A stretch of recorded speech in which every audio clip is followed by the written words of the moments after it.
আজ যেমন আমরা ঈদে মিলাদুন নবীর মাহফিল করছি, এই দেশেতে ঈদে মিলাদুন নবীর মাহফিল করা দরুন, সেখানে আইলা মুহাম্মদ রাসূল লেখা দরুন, সাল্লাল্লাহু আলাইহি ওয়াসাল্লাম বলা দরুন, তাদের নামে মামলা হলো, কেস হলো, জেল হলো। আর আমার বাংলায় ঈদে মিলাদুন নবীর মাহফিলে গেলে সেই জায়গায় দেখা যাচ্ছে তাদের বাড়ির কারেন্টের তারগুলো কেটে দেওয়া হবে, তাদের উপরে জুলুম হবে, ঘর ছাড়া করে দেওয়া হবে। তাহলে বলুন, এরাও কি ইসলামের বিরুদ্ধে হাঁকি না? একই লাইনে যাচ্ছে তো, একই লাইনে যাচ্ছে, একজন প্রকাশ্য, একজন ইনডাইরেক্ট। এ নওজওয়ানেরা, ঈদে মিলাদুন নবী এই আমাদের সমাজের মধ্যে উলামাদের মধ্যে ইখতিলাফ রয়েছে। ইখতিলাফ উলামাদের মধ্যে থাকাটা হলো স্বাভাবিক। কেন উলামাদের মধ্যে ইখতিলাফ হলে তবেই তো উলামারা কিতাব মুতালা করবে। ইসলামের সৌন্দর্য এটাই। আর কিতাব যদি মুতালা হয় তাহলে সমাজের মানুষ সঠিক জিনিসটা জানতে পারবে। এ যুবকের এক শ্রেণীর মানুষেরা ঈদে মিলাদুন নবীর নামে বড় বড় ডিজে বক্স লাগিয়ে শরিয়ত বিরোধী কাজ করছে। অবশ্যই সেটা নিন্দনীয়, সেটা বন্ধ হওয়া দরকার। কিন্তু আমার নবী পাকের ঈদে মিলাদুন নবীর মাহফিল বানিয়ে ওখানে নবীর উম্মতরা আসবে, বসে বসে বসে উলামাদের জবান থেকে আমার নবী পাকের শিশুবেলার জীবনী শুনবে। এটাকে কোনোভাবে বিরোধী করা কখনো ইসলামের পক্ষে লোকেদের কাজ হতে পারে না, নবীর প্রেমিকদের পক্ষে লোকের কাজ হতে পারে না।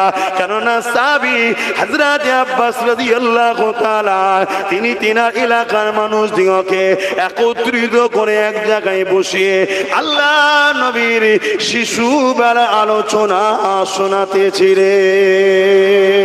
আল্লাহ নবী এসে বড় খুশি হয়ে বলেছিলেন, ওয়াজাবাত লাহু শাফাতি, আমি রাসূলুল্লাহ শাফাত তারা পাবে যারা আমার মিলাদের আলোচনা করবে এবং আলোচনা শুনে খুশি আনন্দ হবে।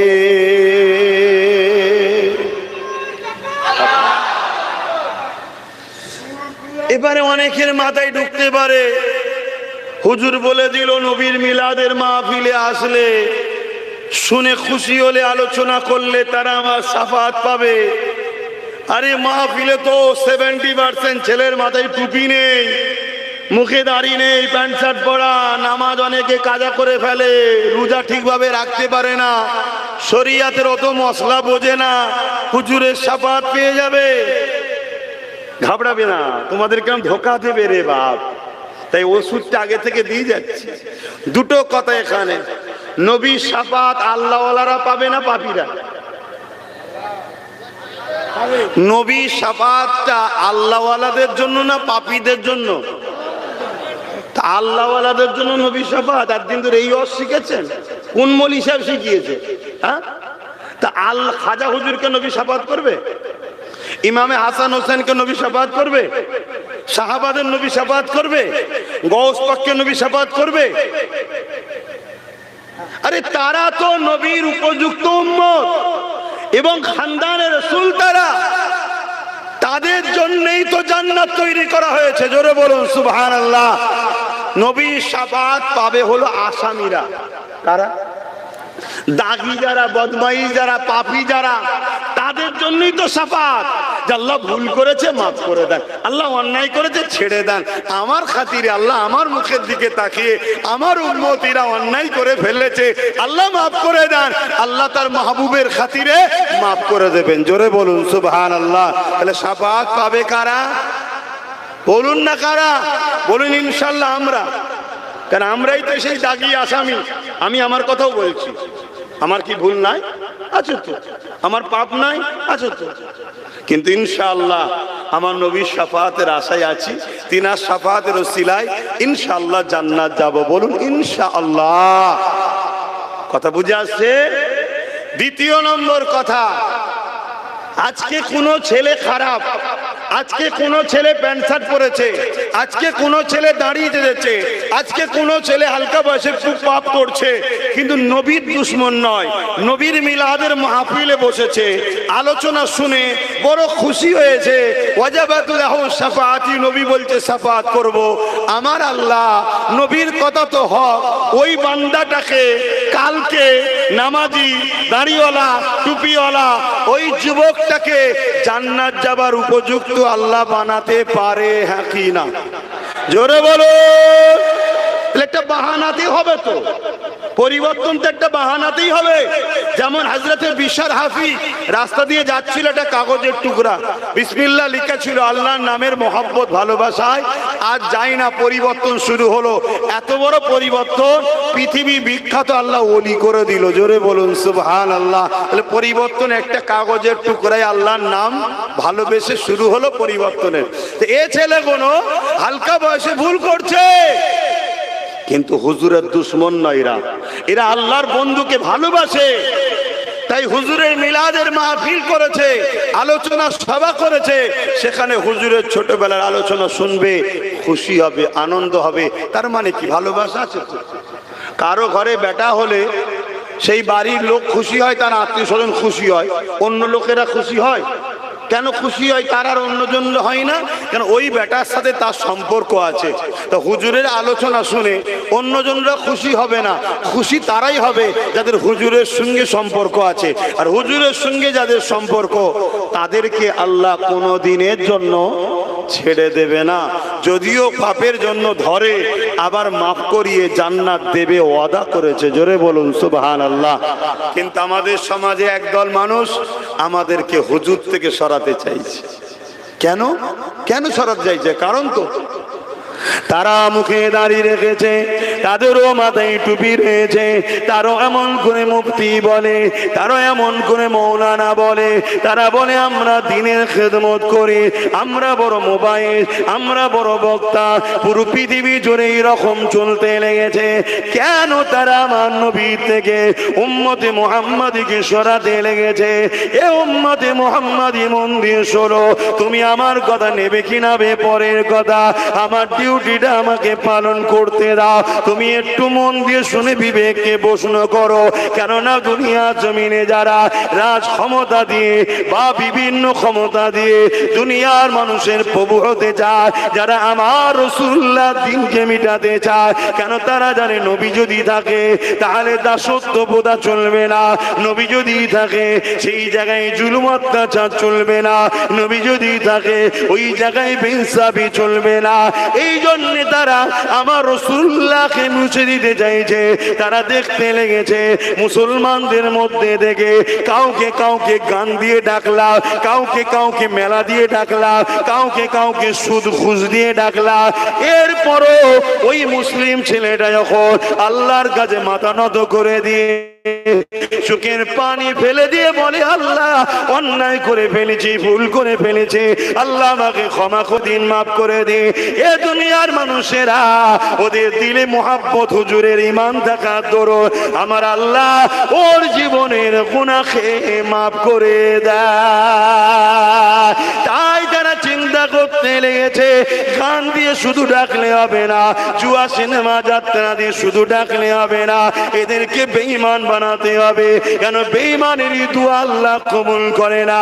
বাকি যতই পাপ করে ফেলুক না কেন, আল্লাহর কাছে কাঁদলে আল্লাহ মাফ করে দেবে। দ্বিতীয়, তারা আমাদেরকে নবীর থেকে সরাতে চাইছে। এর কারণটা কি? তারা দেখেছে বদরের ইতিহাস, তারা দেখেছে খন্দকের ইতিহাস, তারা দেখেছে খাইবারের ইতিহাস, তারা যুগে যুগে দেখছে। তারা এমন করে সুলতানে হিন্দ গরিবে নওয়াজের ইতিহাস দেখেছে। এক মুঈনুদ্দিন জালিমদের মোকাবিলায় বিজয় হয়ে গেল।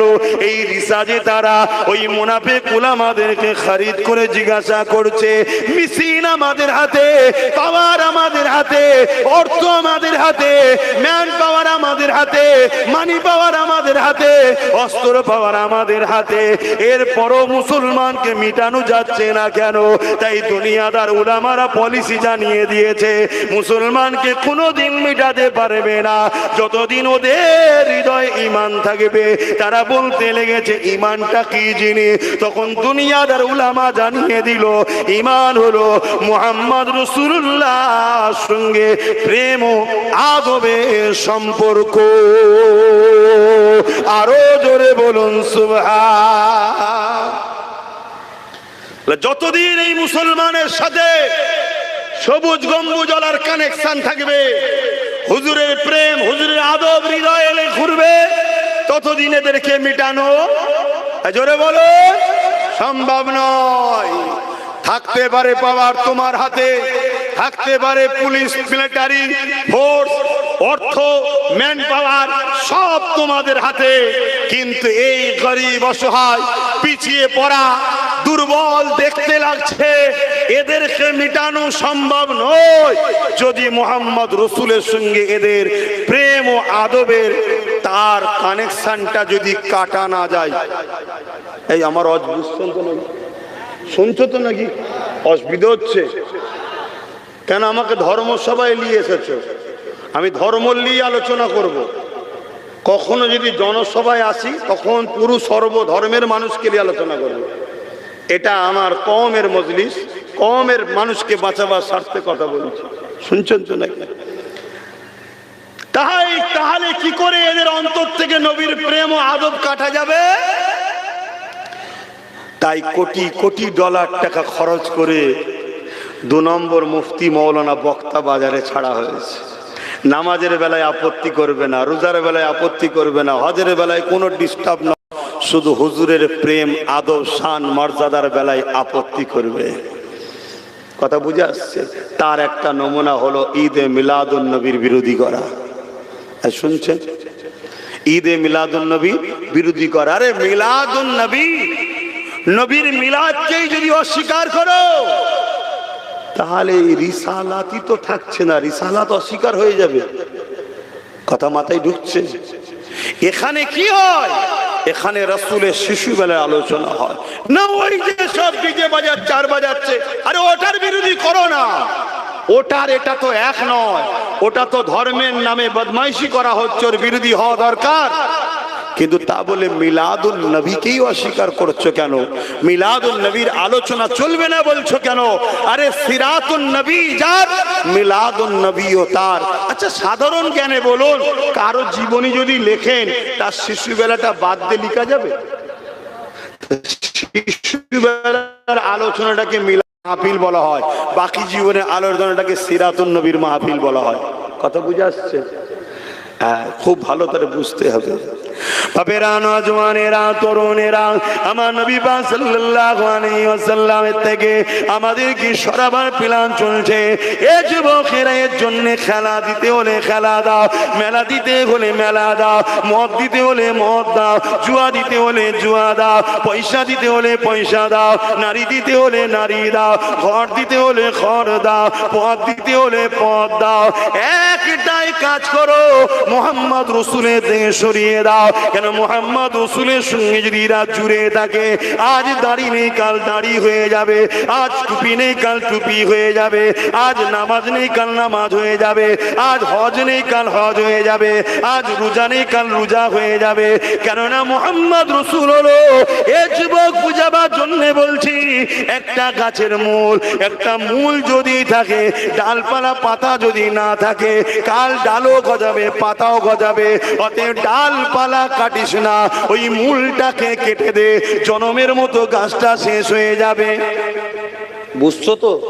সব সাধারণ লোক এই উদাহরণ দিতে হবে। এই যে গাছ দেখছেন তো, কত ডালপালা, এগুলো কাটতে গেলেই সবার নজরে যাবে। বলছে কাটিস না, ওগুলো থাকে থাক, গাছের গোড়ায় বস, বল আমি গাছের দরদি, গরম পানি দে। এই গরম পানি দিলে কি হবে? জোরে বলে। যদি মূলটা মরে যায়, বাকি ডালপালা কোনো কি হবে? জনমের মতো শেষ। আর ডালপালা যদি কাটতে যাই, যদিও কেটে যায়, মূল থাকলে আবার গজাবে। এই ডালপালা কোন হলো নামাজ রোজা দাড়ি টুপি হজ যাকাত, মসজিদ বেড়েই চলেছে, মাদ্রাসা বেড়েই চলেছে, দাড়ি টুপি বেড়েই চলেছে। শুনছেন তো নাকি? মাফ করবেন, অনেক অর্থ ইসলামের দুশ্মনদের থেকেও দেওয়া হচ্ছে। তৈরি কর, সুন্দর সুন্দর বানা, এমন বানা বসিরহাট হুজুরের দরবার যেন চাপা পড়ে যায়, এত সুন্দর করে বানা। শুনছেন না? শোনেন নাই কেন? মূলটাকে কানা ফেলে দে, কেন ওখান থেকে হুজুর পাওয়া যাবে। ওটাকে আবাদ করিস না, ওটাকে ডাউন করে দে, দিয়ে সুন্দর সুন্দর করে বানা। এমন বানাবি যাতে চাকচক্য দেখে লোক মনে করে এটাই হচ্ছে অরিজিনাল ইসলাম। বসিরহাট হুজুর চলে গেছে, শেষ হয়ে গেছে, ওখানে আর যে লাভ নেই। খারাপ নিলেন নাকি? আচ্ছা, সামনে আছে বলে ইনারা উদাহরণ দিচ্ছি, সব জায়গাতেই হচ্ছে, এটা তামাম পৃথিবীতেই হচ্ছে। সামনে ইনি আছে বলে ইনার উদাহরণ তো দিলাম, এটা সব জায়গাতেই হচ্ছে। মিডিয়া খুলে দেখবেন, ছাদের উপরে তিনজন মিলে ইফতার করছে, তারটা বড় করে ফটো দিয়েছে, আর এক এক জায়গায় 50-60 হাজার বসে দরবারে ইফতার হচ্ছে, সেটা মিডিয়াতে খবর হচ্ছে না। তার মানে কি? ওইটাকে হাইলাইট করে, অরিজিনালটাকে ডাউন করে দে। এই চক্রান্ত চলছে। পূর্ব ভারতে আহলে সুন্নাত ওয়াল জামাত জান্নাতি দলের হেড অফিস হলো ফুরফুরা দরবার শরীফ। এটা আপনারা মানেন হ্যাঁ কি না? আওয়াজ তুলে বলুন, সাক্ষী দেন হ্যাঁ কি না? এখান থেকে পূর্ব ভারতে ইসলাম ছড়িয়েছে। দাদা হুজুর এই গাছটা লাগিয়েছে। আজকে খেয়াল করে দেখো, ওই ফুরফুরা শরীফকে মিটাবার জন্য দুই শ্রেণীর লোক উঠে পড়ে লেগেছে। এক তথাকথিত রাজনীতির নামে চোর, গুন্ডা, বদমাই, লুটেরা, চরিত্রহীন বাটপার নেতাগুলো ফুরফুরার বিরুদ্ধে লেগে গেছে। আরেক দল হলো মোল্লা মৌলী সাহেব সেজে মুনাফিক ফুরফুরা শরীফের বিরুদ্ধে লেগে গেছে। খেয়াল করে দেখুন। আরে রাগ আব্বাস সিদ্দিকীর উপরে নয়, আব্বাস সিদ্দিকীকে টার্গেট করে মূল রাগ হলো ফুরফুরাকে মেরে দিবা। আমি নাই জুম্মায় এক সপ্তাহ প্রতিষ্ঠিত হয়েছি, এক সপ্তাহ বলতে শুরু করেছি, কিন্তু ফুরফুরার উপরে টার্গেট কি আজ থেকে? হ্যাঁ, কেন? পূর্ব ভারতের আহলে সুন্নাত ওয়াল জামাত যেখান থেকে নবী দেওয়া হয়, যেখান থেকে কি দেওয়া হয়? নবী। আর যে নবী পায়, নবী তাকে আল্লাহ দেয়। জোরে বলুন সুবহানাল্লাহ। আল্লাহ দেখাতে নবী এসেছেন, আল্লাহ চিনাতে নবী এসেছেন, আল্লাহ বুঝাতে নবী এসেছেন। আর বাকি সব নবীর কর্মচারী, নবী বুঝাও, নবী বুঝাও, নবী বুঝাও। যে নবী বুঝবে সে হাকিকাতে আল্লাহর দ্বীনকে বুঝবে, কোরআন বুঝবে। জোরে বলুন সুবহানাল্লাহ। যে নবী বোঝেন সে মুফাসসিরে কোরআন হতে পারে, সে হতে পারে মিশর থেকে পড়েছে, মদিনা থেকে পড়েছে, জামে আজাদ থেকে পড়েছে, লন্ডন থেকে পড়েছে, পুরো পৃথিবী ঘুরে পড়েছে। যাই পড়ুক না কেন, যত বড় মুফাসসির মুহাদ্দিস যাই হোক, যে নবী চেনে নে সে কপাল ফাটা, সে কোরআনও চেনে নে, ইসলামও চেনে নে। কেন? নবী হলেন কোরআনের বাস্তব। জোরে বলুন সুবহানাল্লাহ। আম্মা জানা আয়েশা সিদ্দিকা বলছে, কানা খুলুকুল্লাহুল কোরআন। আম্মা জানা আয়েশার কথা শুনবেন না আপনারা? এ যুবক শোনো, দাড়ি ছেড়েছো, গুনাহ করেছো, নামাজ কাজা করেছো, গুনাহ করেছো, প্যান্ট শার্ট করেছো, গুনাহ করেছো, কাফের নয়। কিন্তু গোস্তাকে রাসূল উলামাদের সঙ্গে মিশে কাফের হয়ে যাওনি। শুনছেন? আবার আমি কাফের বলি বলে অনেকের রাগ হয়। আচ্ছা, আপনাদের কাউকে কাফের বললাম? আপনাকে বলিস আব্বা? তো কাউকে বলিনি।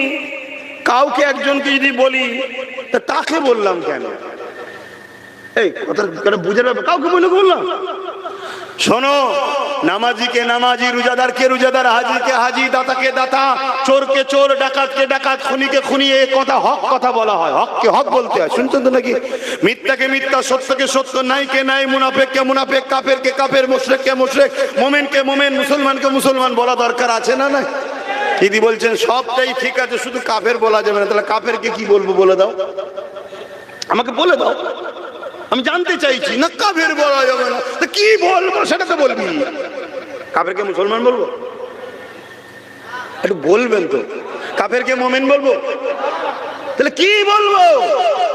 আল্লাহ কোরআনে বলছে, কুল ইয়া আইয়ুহাল কাফিরুন, হে কাফের সম্প্রদায়। আর মৌলী সাহেব বলছে কাফেরকে কাফের বলা যাবে না। যাত্রীকে আল্লাহটা লোবো না মৌলী সাহেবটা লোবো? বলুন বলুন বলুন। সাধারণ মানুষ বোঝো। কেন এই লাইন ক্লিয়ার করছে? কেন কেন এই লাইন ক্লিয়ার করছে? ও বেটারা জানে কাল আমাকেও কাফের ফতোয়া শুনতে হবে। আগে থেকে বলে রাখ, কাফেরকে কাফের বলা যাবে না। মানে আমি যখন কুফরি করবো কেউ না আমাকে কাফের বলে। শুনছেন তো নাকি? এই যে কথাগুলো যুব সমাজকে বুঝিয়ে, বাপ মাকে বুঝিয়ে, গুস্তাখে রাসূল থেকে, মুনাফিক থেকে, কুফরি কারি কাফেরের থেকে উম্মতে মুহাম্মাদীকে বাঁচিয়ে সঠিক পথে নিয়ে আসার জন্য যে সংগ্রাম করছি, এই সংগ্রামে আমার বয়স হয়তো হালকা হতে পারে, আমি হয়তো বিরাট বড় মুফতি নয়, বিরাট বড় আল্লামা নয়, কিন্তু আমার আল্লাহ কার দ্বারা কি কাজ করিয়ে এলাই সেটা তিনি জানেন, তুমি বোঝো না। শুনছেন তো নাকি? কার দ্বারা কি কাজ করিয়ে এলাই তিনি জানেন, তুমি বোঝো না। এই বাংলার বুকে দাদা হুজুর রহমাতুল্লাহ আলাইহি যখন ন্যায়ের পক্ষে, হকের পক্ষে কথা বলতে শুরু করেছিলেন, প্রচুর উলামারা দাদা হুজুরের বিরুদ্ধে লেগে গেল। তখন বসিয়ার হুজুরের মতো আরো যারা খাস খাস লোক ছিলেন দাদা হুজুরের কাছে, তারা বললেন, হুজুর সবাই মিলে আমাদের পিছনে লেগে গেছে, হুজুর কি করা যাবে? দাদা হুজুর বললেন, শোনো বাবা, পুরো দুনিয়া যদি পিছনে লেগে যায়, লেগে যেতে পারে, আবু বকর একা আল্লাহ রসুলের হয়ে কথা বলবে। অতএব সেই আল্লাহ রসুলের জন্য সেই দাদা হুজুরের দেখানো পথে আলহামদুলিল্লাহ আল্লাহ আমাকে বলাচ্ছে, আমি বলছি, আমার যুবকদের কাছে সাক্ষী চাইছি, আমার কথাতে তোমরা কি মনে ব্যথা পাচ্ছ? হাত তুলে সাক্ষী দাও, ব্যথা পাচ্ছ? হাত লম্বা করে বলো, ব্যথা পাচ্ছ? যদি ব্যথা না পাও তাহলে ভাইটা 7টা দিবার মতো দাও, ভাইয়ের 7টা দিবার মতো দাও। মনে রেখে দিও একটা কথা, সংসার করো, কারবার করো, ব্যবসা করো, রাজনীতি করো, ইসলামের ক্ষতি করে নয়, ইসলামকে ভুলে নয়। এটা মনে থাকবে তো ভাই? এই জোরে বলো, মনে থাকবে তো? অতএব কোন নেতার সঙ্গে মিশে যদি তুমি দেখো ইসলামের ক্ষতি দিকে ওই নেতা নিয়ে যাচ্ছে, সেই নেতাকে তালাক দিবার দরকার আছে না নাই? কোন পীরের সঙ্গে মিশে যদি মনে হয় ও পীর তোমাকে ইসলামের ক্ষতির দিকে নিয়ে যাচ্ছে, সেই পীরকে ডিভোর্স দিবার দরকার আছে না নাই? আরে ডিভোর্স তালাক মানে ছেড়ে দেওয়া, হাবড়াবার কিছু নেই। কথা বুঝে আসছে? কোন যদি কি বলে শাসক হোক আর যেই হোক, নেতা হোক, যেই হোক, হাতটাকে তোমার ভাইও যদি হয়, তোমার মায়ের পেটের ভাইও যদি হয়, যদি ইসলামের ক্ষতির দিকে তোমায় নিয়ে যায়, তোমার তাকে ছেড়ে দিবা দরকার আছে না নাই? কেননা এই দুনিয়া চিরস্থায়ী নয়। কিয়ামতের তোমার ভাই তোমার হবে না, কিয়ামতের দিনে তোমার মা বাপ তোমার হবে না, কিয়ামতের দিনে তোমার নেতা লিডার তোমার হবে না, কিয়ামতের দিনে তোমার নেত্রী তোমার হবে না।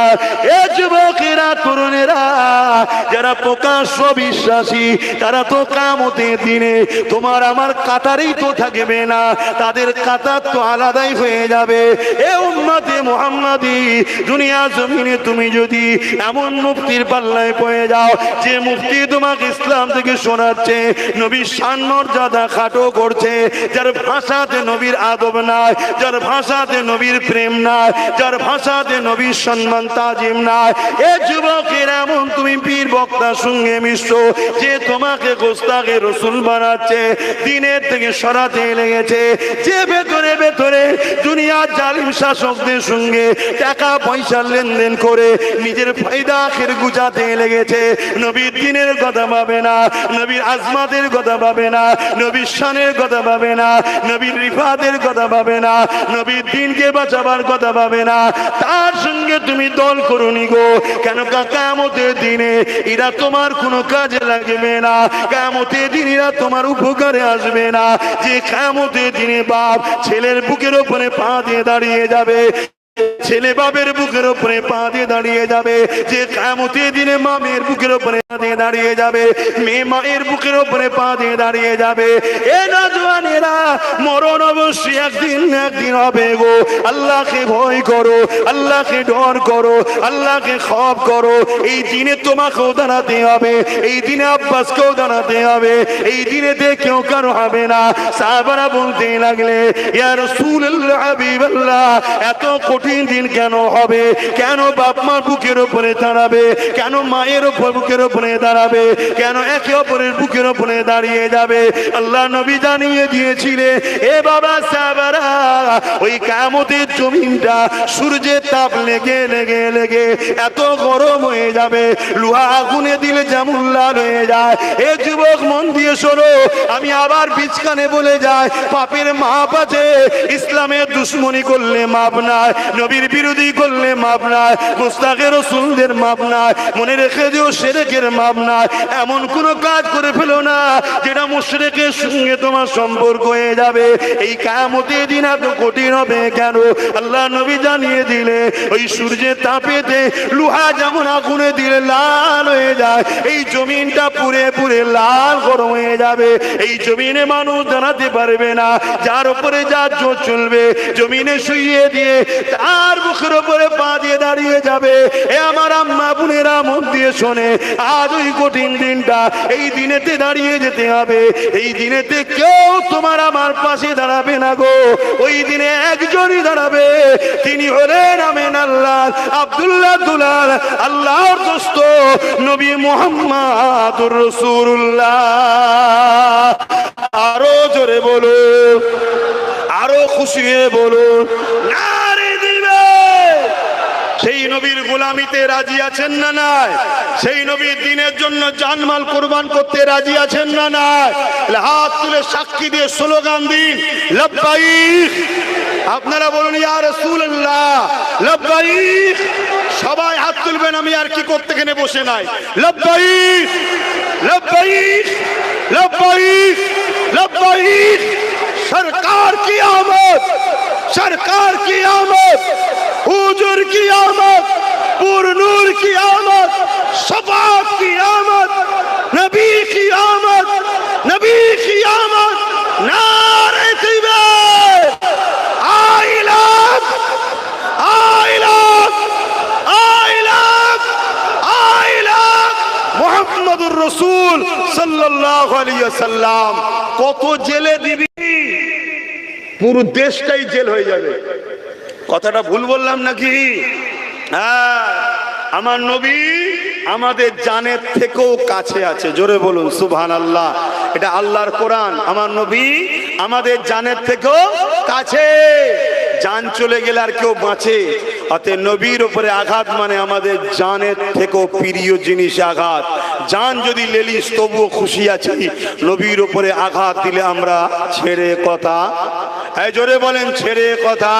তাহলে কেউ রাজ ক্ষমতা তৈরি করছে নবীর দিনকে মিটাবার জন্য, তাদেরকে কি আমরা সাপোর্ট করে ইমানদার থাকতে পারবো? একটু আওয়াজ দিয়ে বলুন পারবো? অতএব ভাইরা, রাজনীতি করছো করো, দিনের দুশ্মনকে রোপণ করছো তো। রাজনীতি করছো করো, দিনের গাদ্দারকে শক্তিশালী করছো না তো। এখন এ কথা বললে অনেকে বলবে যে হুজুরের ছেলে রাজনীতি ধর্মের নামে রাজনীতি করছে। ধর্মের নামে কি করছে? রাজনীতি করছে। তুই ধর্মের নামে আমার দিনকে মিটাচ্ছিস কেন? তুই রাজনীতির নামে আমার দিনের উপর আঘাত করছিস কেন? কথা বুঝাচ্ছ না নাই? তুই রাজনীতির নামে আমার ধর্মের উপরে আঘাত করছিস, অন্যায় নয়।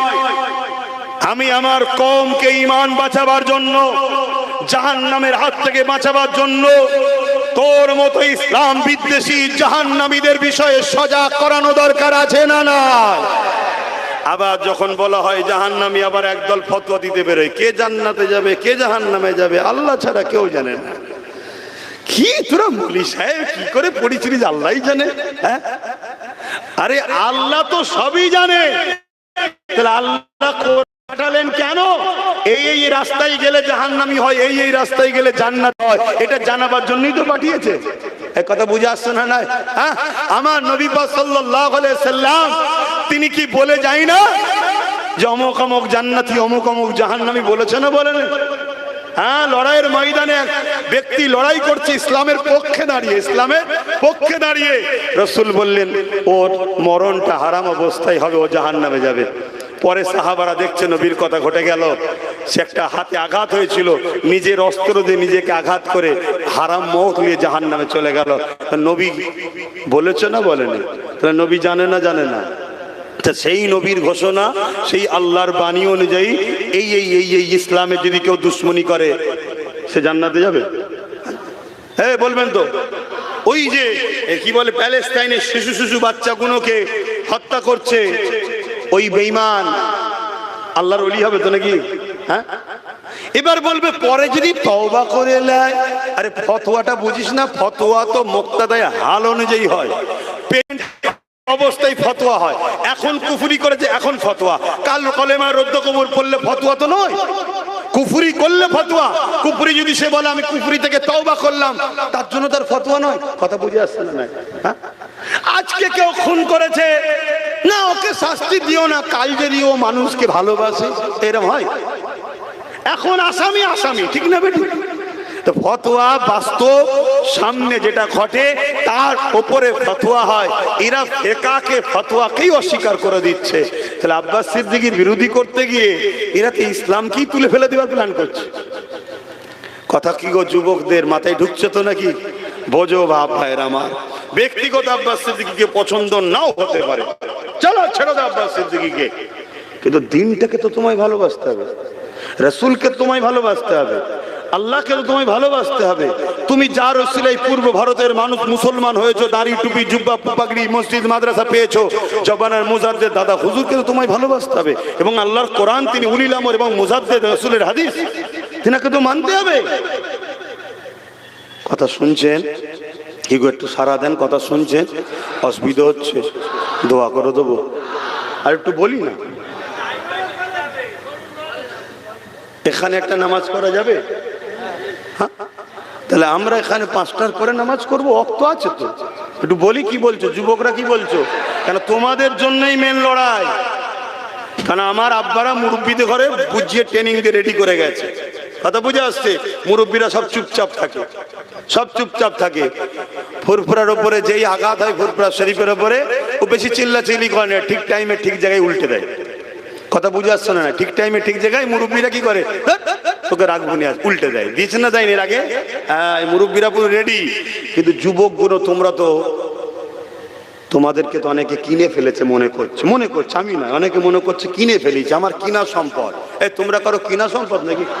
হ্যাঁ, কেউ মনে করছে আমি ওর রোজ দিই 200 টাকা করে দিই, 500 টাকা করে দিই, 1000 টাকা দিই, আলু দিয়েছি, পেঁয়াজ দিয়েছি। শুনছেন তো নাকি? বদমাইশ, কত বড় বদমাইশ দেখ।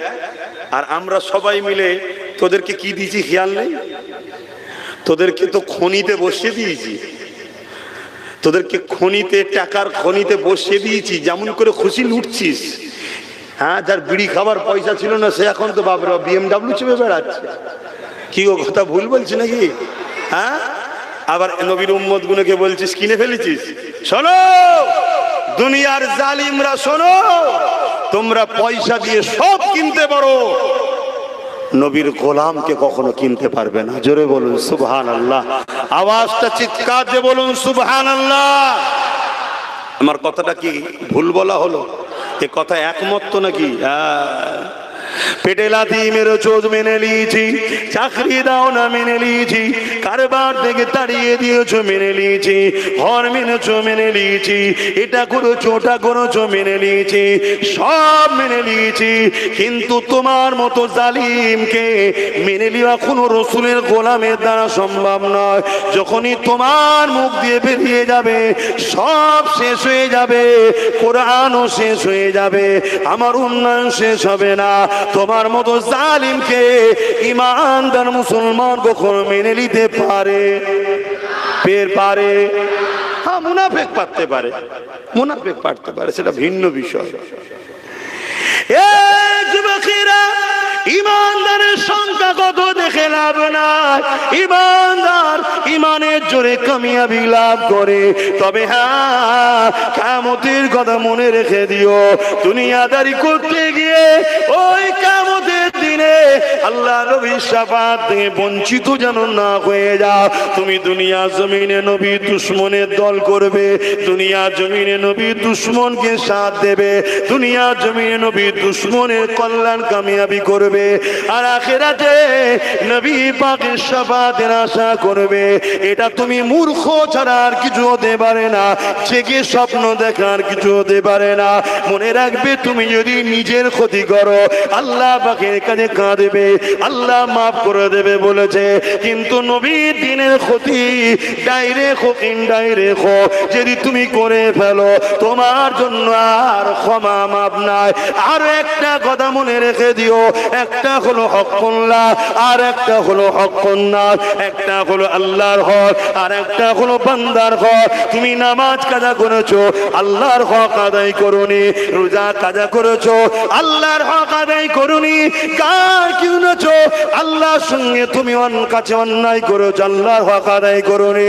কিন্তু কোন গরিবের তেরপল চুরি করে নিয়েছো, কোন গরিবের চাল চুরি করে নিয়েছো, কোন গরিবের ঘরের টাকা মেরে নিয়েছো, কোন গরিবকে মিথ্যা কেস দিয়েছো, কোন গরিবের ছেলেকে গ্যাজার কেস দিয়েছো, কোন গরিবের ছেলের উপরে জুলুম অত্যাচার করেছো, যে কিনা তার উপযুক্ত নয় তার উপরে জোর করে চাপিয়ে দিয়েছো। এটা হলো হকুন নাস। যতক্ষণ পর্যন্ত না ওই গরিবটা মাফ করে দেয়, ওই ছেলেটা মাফ করে দেয়, ওই বাড়িওয়ালাটা মাফ করে দেয়, ততক্ষণ পর্যন্ত আমার আল্লাহ জানিয়েছে আমি আল্লাহ তাদেরকে মাফ করব না।